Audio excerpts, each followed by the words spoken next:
কক্সবাজারে মৌসুমের সর্বোচ্চ বৃষ্টি, পাহাড় ধসে 6 জনের মৃত্যু, আটকা পড়েছে কয়েক হাজার পর্যটক। গণ অভ্যুত্থানে ফ্যাসিবাদের পতন হলেও ষড়যন্ত্র এখন অব্যাহত আছে বললেন মির্জা ফখরুল। আজ ঢাকা আসছে 6 সদস্যের উচ্চ পর্যায়ের মার্কিন প্রতিনিধি দল। বাড়ছে ডেঙ্গুর প্রকোপ, হাসপাতালে ভর্তি হচ্ছে অসংখ্য রোগী, জ্বর হলে সতর্ক থাকার পরামর্শ চিকিৎসকদের।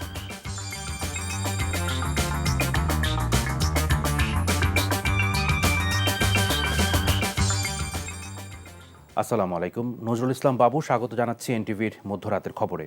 ক্রাউন সিমেন্ট শিরোনাম দেখছিলেন, এবার পুরো খবর। ভারী বর্ষণে কক্সবাজারে পৃথক পাহাড় ধসে প্রাণ গেল মা, 2 শিশু কন্যা এবং 3 ভাইয়ের। সদর উপজেলার ঝিলংজা ও উখিয়ায় পাহাড় ধসে শুক্রবার মর্মান্তিক মৃত্যু হয় 2 পরিবারের 6 জনের। সরিয়ে নেওয়া হচ্ছে পাহাড়ের পাদদেশে ঝুঁকিপূর্ণ বসবাসকারীদের।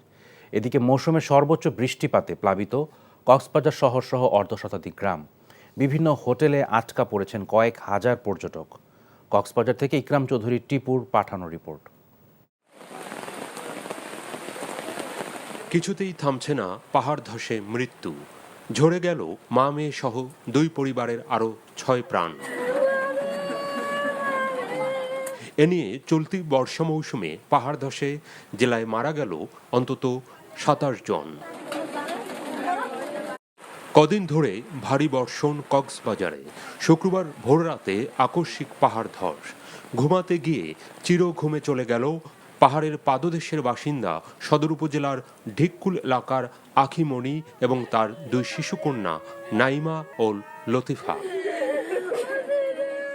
এর আগে বৃহস্পতিবার রাতে উখিয়া উপজেলার 14 নম্বর হাকিমপাড়া রোহিঙ্গা ক্যাম্পে পাহাড় ধস কেড়ে নেয় 3 ভাই আব্দুল রহিম, আব্দুল হাফেজ ও আব্দুল ওয়াহেদের জীবন।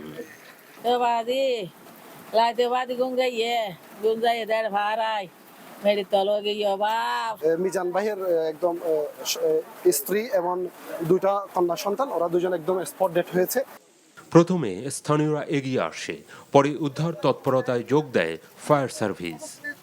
আমরা উপজেলা প্রশাসন সদরের পক্ষ থেকে আর্থিক অনুদান দিব, সরকারি অনুদান যেটা তাদেরকে করব। তাদেরকে আরও সচেতন করার জন্য সিপিপি ইতিমধ্যে মাইকিং করা, বাড়ি বাড়ি গিয়ে বলা, ভলান্টিয়ারদের মাধ্যমে ওদের সার্বিক কার্যক্রম চালিয়ে যাচ্ছে। এদিকে গত বুধবার থেকে ভারী বর্ষণে ব্যাপক জলজট কক্সবাজার শহরে। পানি ঢুকে পড়েছে অর্ধশতাধিক গ্রামের রাস্তাঘাট, বাড়ি ঘরে। চরম ভোগান্তি জনজীবনে। যে হারে বৃষ্টি হচ্ছে কক্সবাজারে এরকম বৃষ্টি আমার বয়সে দেখিনি। জনসাধারণ যে কষ্টগুলো পাচ্ছে, একটা ডেলিভারি অভিযোগ এখন এখান থেকে নিয়ে যাওয়ার কোনো সম্ভব কিনা আপনি দেখেন। আবহাওয়া অফিস জানায় বৃহস্পতিবার ভোর 6টা থেকে শুক্রবার সকাল 9টা পর্যন্ত কক্সবাজারে বৃষ্টিপাত 401 মিলিমিটার, যা চলতি মৌসুমে রেকর্ড। NTV news desk. ছাত্র জনতার গণ অভ্যুত্থানে দেশে ফ্যাসিবাদের পতন হলেও এখনও ষড়যন্ত্র অব্যাহত রয়েছে বলে অভিযোগ করেছেন বিএনপি মহাসচিব মির্জা ফখরুল ইসলাম আলমগীর। আর বিএনপির নাম ভাঙিয়ে দেশের বিভিন্ন জায়গায় আওয়ামী লীগের নেতাকর্মীরা দখলদারিত্ব করছে বলে অভিযোগ করেছেন বিএনপির স্থায়ী কমিটির সদস্য সেলিমা রহমান।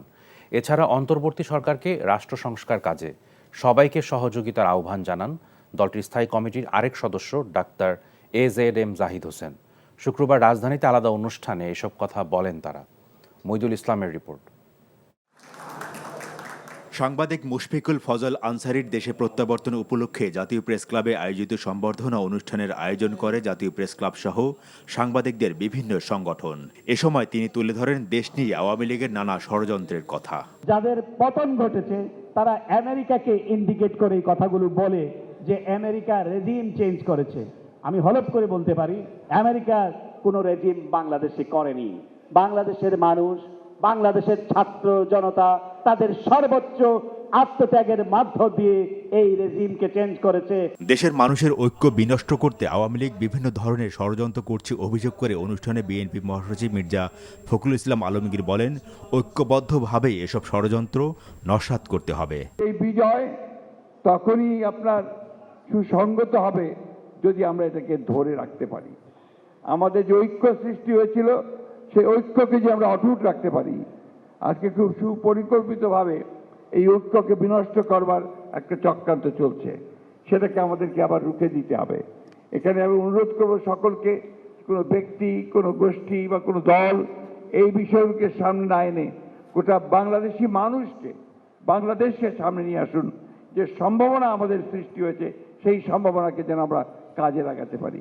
এদিকে বিএনপির নাম ভাঙিয়ে দেশের বিভিন্ন জায়গায় আওয়ামী লীগের নেতাকর্মীরা দখল, চাঁদাবাজি এবং নানা ধরনের অপকর্ম করছে বলে অভিযোগ করেছেন বিএনপির স্থায়ী কমিটির সদস্য সেলিমা রহমান।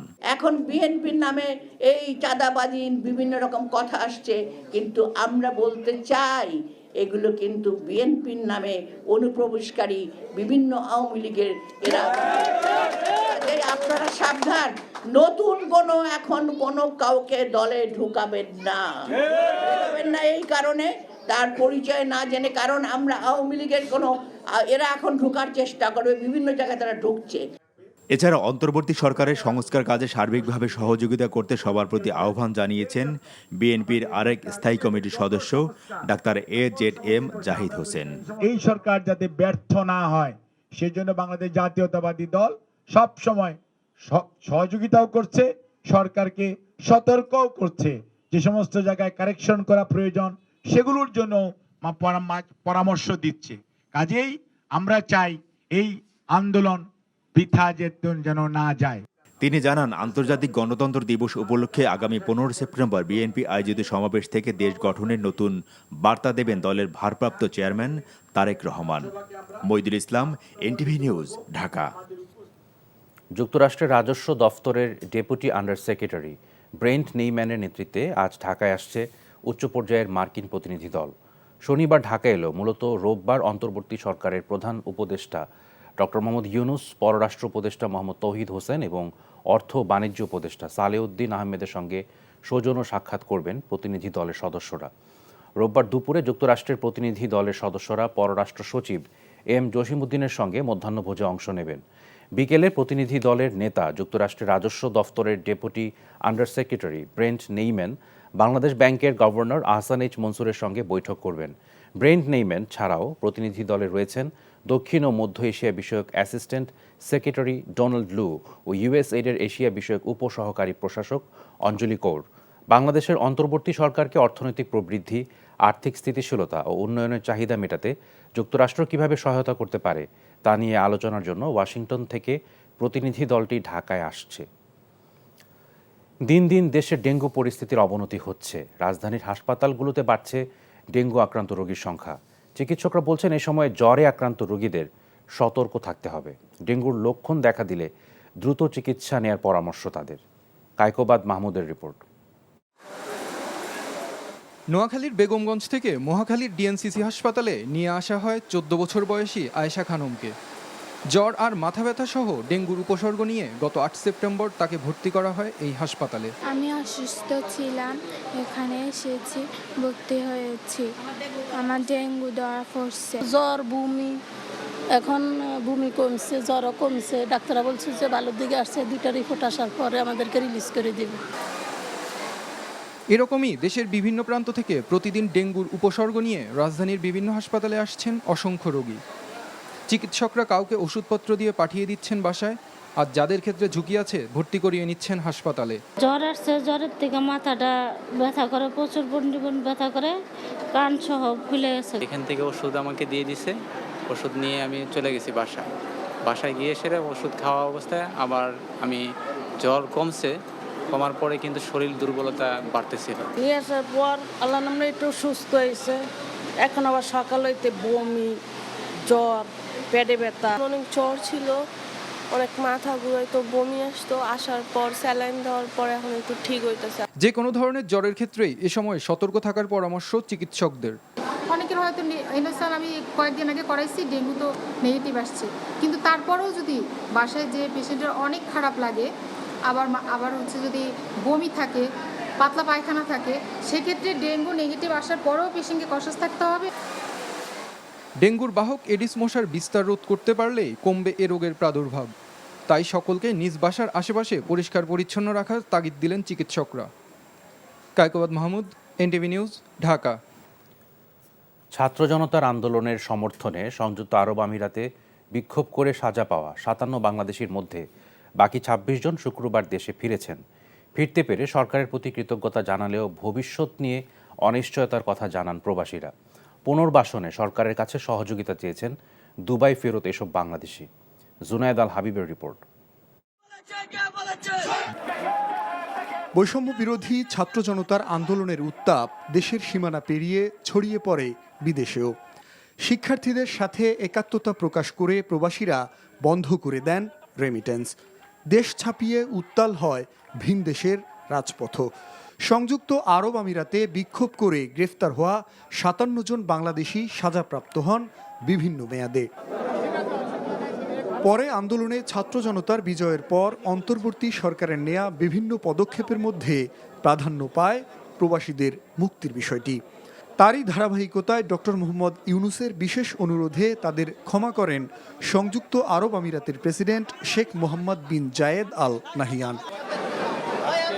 কারাগার থেকে মুক্ত হওয়ার পর তৃতীয় ধাপে ঢাকার হজরত শাহজালাল আন্তর্জাতিক বিমানবন্দরে এসে পৌঁছান ২৬ জন প্রবাসী বাংলাদেশি। দেশের মাটিতে পা দিয়ে প্রবাসী যোদ্ধারা সিক্ত হন আপনজন আর দেশের মানুষের ভালোবাসায়। আলহামদুলিল্লাহ, আমরা সরকারকে ধন্যবাদ জানাই। দেশে আসছি এবং মায়ের কোলে আমরা ফিরে আসছি, সুস্থভাবে ফিরে এসেছি। আমরা ডাক্তার ইউনূস স্যারকে আমরা ধন্যবাদ জানাই। ডাক্তার মোহাম্মদ ইউনূস স্যার সহ যারা সংশ্লিষ্ট, যারা সহযোগিতা করেছেন, সকলের প্রতি আমরা কৃতজ্ঞ। দেশে ফিরতে পারলেও এখন ভবিষ্যৎ নিয়ে অনিশ্চয়তার কথা জানালেন এসব রেমিটেন্স যোদ্ধারা। অনেকের অ্যাকাউন্টসে আছে যারা অ্যাকাউন্ট থেকে টাকা উঠাতে পারে না, তো সরকার যদি আমাদের যে নেক্সট যাবার জন্য আবার একটা সুযোগ করে দিতে তাহলে আমরা অনেক খুশি হব। ডক্টর জনাব ইউনূস সাহেবকে আমাদের জন্য কোনো একটা কিছু করার সুযোগ সুবিধা করে দেওয়ার জন্য আমরা আহ্বান জানাচ্ছি। সরকার যেন আমাদের দিকে সুনির্দিষ্ট দিকে তাকায়, আমাদের জন্য একটা কর্মসংস্থানের ব্যবস্থা করে দেয়। বিদেশের মাটিতে শেখ হাসিনার বিরুদ্ধে আন্দোলন করে তাদের মতো আরও অনেকেই কারাবরণ করছেন জানিয়ে বাকিদের মুক্তির বিষয়ে সরকারের হস্তক্ষেপ কামনা করেন তারা। জুনায়েদ আল হাবিব, এনটিভি নিউজ, ঢাকা। পুলিশি বাধা উপেক্ষা করে ঢাকায় ভারতীয় দূতাবাসের সামনের সড়কের নামকরণ শহীদ ফেলানী সড়ক করা হয়েছে। শুক্রবার রাজধানীর বারিধারায় ভারতীয় দূতাবাসের সামনের সড়কে এই নামকরণ করে পিপলস অ্যাক্টিভিস্ট কোয়ালিশন প্যাক নামের একটি সংগঠন। সড়কটির নাম পরিবর্তনের অনুমতি না থাকায় পুলিশ তাদের বাধা দেয়। এক পর্যায়ে পুলিশের সঙ্গে সংগঠনটির নেতাকর্মীদের বাকবিতণ্ডা হয়। এ সময় ভারত বিরোধী স্লোগান দেয় তারা। পরিস্থিতি নিয়ন্ত্রণে উপস্থিত ছিল সেনাবাহিনীও। তবে শেষ পর্যন্ত দূতাবাসমুখী সড়কের প্রবেশ পথেই স্থাপন করা হয় ফেলানীর নাম ফলক।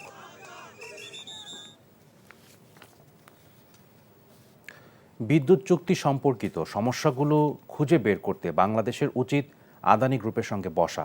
সংবাদ সম্মেলনে ভারতের পররাষ্ট্র মন্ত্রণালয়ের মুখপাত্র রণধীর জয়সওয়াল এই পরামর্শ দেন। বলেন, আদানির কাছ থেকে বাংলাদেশের বিদ্যুৎ কেনার চুক্তিটি বেসরকারি খাতের সঙ্গে সম্পর্কিত এবং তাই বিষয়টি সেভাবেই মোকাবেলা করা উচিত। এর আগে ইন্ডিয়ান এক্সপ্রেস জানায়, আদানি পাওয়ার সহ ভারতের ব্যবসা প্রতিষ্ঠানগুলোর কার্যক্রম পর্যালোচনা করবে অন্তর্বর্তীকালীন সরকার। কয়েকদিন আগে বিদ্যুতের বকেয়া বাবদ $800 মিলিয়ন দিতে বাংলাদেশকে তাগাদা দেয় আদানি। এরপরই চুক্তিটি পর্যালোচনার সিদ্ধান্ত নেওয়া হয়। আদানি ছাড়া বর্তমানে ভারতীয় অন্য বিদ্যুৎ প্রতিষ্ঠানগুলো গড়ে প্রতি ইউনিট বিদ্যুতের জন্য 8.77 টাকা চার্জ করে থাকে, সেখানে আদানি প্রতি ইউনিটে নেয় 14.02 টাকা। বাংলাদেশে পেঁয়াজ রপ্তানিতে এলসি মূল্য তুলে নিল ভারতের কেন্দ্রীয় সরকার। শুক্রবার বিকেলে সরকারের ministry of commerce and industries, department of commerce, directorate general of foreign trade এই সংক্রান্ত একটি প্রজ্ঞাপন জারি করে। এদিকে হিলি স্থলবন্দরের পেঁয়াজ আমদানিকারকরা জানান, শুধু এলসি মূল্য তুলে নিলে হবে না, তার সাথে পেঁয়াজ আমদানি করতে ভারত সরকারকে প্রতি মেট্রিক টনে যে 40% শুল্ক দিতে হয় সেটাও প্রত্যাহার করতে হবে। ভারতের শিলিগুড়ি পেঁয়াজের রপ্তানিকারকরা জানান, শুক্রবার বিকেলে ভারতের কেন্দ্রীয় সরকার পেঁয়াজ রপ্তানিতে পূর্বে নির্ধারিত প্রতি মেট্রিক টন এলসি মূল্য $550 মার্কিন প্রত্যাহার করে নিয়েছে। এখন থেকে বাংলাদেশে পেঁয়াজ রপ্তানির ক্ষেত্রে নির্ধারিত কোনো এলসি মূল্যের বাধা থাকলো না।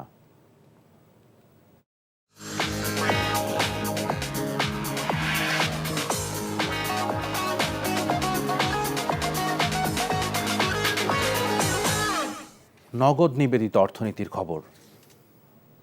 আমদানির পরেও কমছে না পেঁয়াজ, আলু ও ডিমের দাম। সপ্তাহের ব্যবধানে প্রতি ডজন ডিমের দাম বেড়েছে 5 থেকে 10 টাকা। এদিকে মুরগির দাম কেজিতে বেড়েছে 10 থেকে 15 টাকা।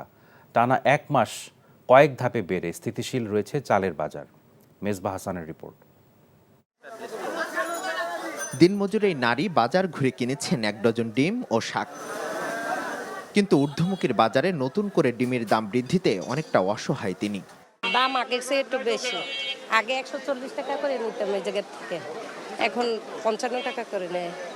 আমরা তো আর সচরাচর মুরগি খাইতে পারি না, ভর্তা তরকারি আলু ভর্তা এইটাই বেশি খাওয়া হয়। গেল কয়েকদিন ধরে ডিমের দামে চলছে ওঠানামা। নতুন করে ডিম আমদানি হলেও বাজারে দাম তো কমেনি, বরং বেড়েছে। প্রতি ডজন বাদামি ডিম বিক্রি হচ্ছে 160 টাকা ও সাদা ডিম 155 টাকায়। এখন তো ডিম খাওয়া কম হয়েছে, যেহেতু দাম বাড়তেছে। ডজন আগে ছিল 150, এখন বাড়তে বাড়তে 155 হয়েছে।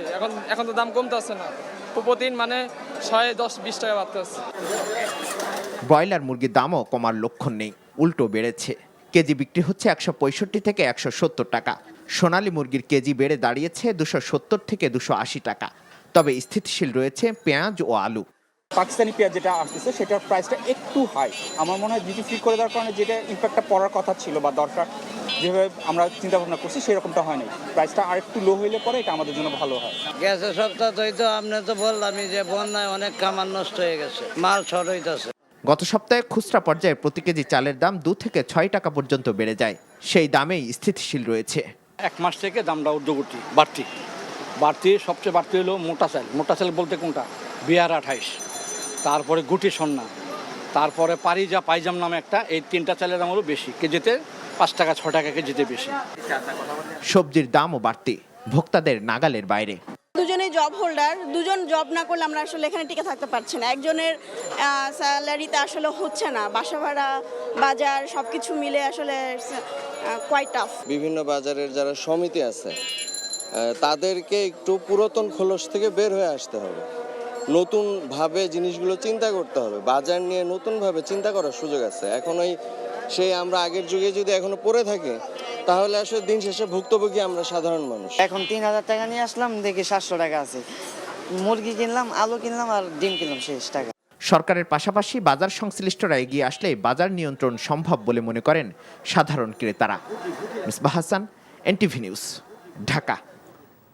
প্রবাসের খবর। Riyadh Bangladesh international school and college Bangla কারিকুলামে কিডস প্লে জোনের যাত্রা শুরু হয়েছে।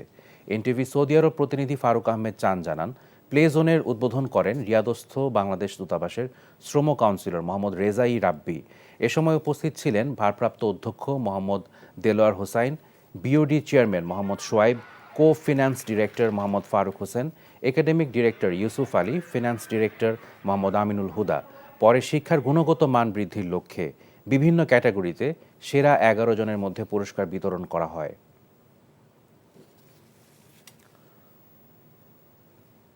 সত্য ও ন্যায়ের পক্ষে থেকে জীবনকে আলোকিত করতে প্রবাসীদের পরামর্শ দিয়েছেন জনপ্রিয় ইসলামী বক্তা আবু তোহা মোহাম্মদ আদনান। এনটিভি সৌদি আরব প্রতিনিধি জানান, রিয়াদে আস-সাবিল বাংলাদেশ ট্রাভেলস সৌদি আরব শাখার উদ্বোধনী অনুষ্ঠানে যোগ দিয়ে কথা বলেন প্রধান অতিথি। প্রবাসী সাংবাদিক ফোরামের সাধারণ সম্পাদক সোহরাব হোসেন লিটনের সঞ্চালনায় সভাপতিত্ব করেন আস-সাবিল বাংলাদেশ ট্রাভেলসের সিইও মকবুল আহমেদ পাটোয়ারি। স্বাগত বক্তব্য দেন সানসিটি মেডিকেল সেন্টারের এমডি আব্দুল্লাহ আল মামুন। প্রধান বক্তা ছিলেন সাংবাদিক ফোরামের প্রতিষ্ঠাতা সভাপতি ফারুক আহমেদ চান।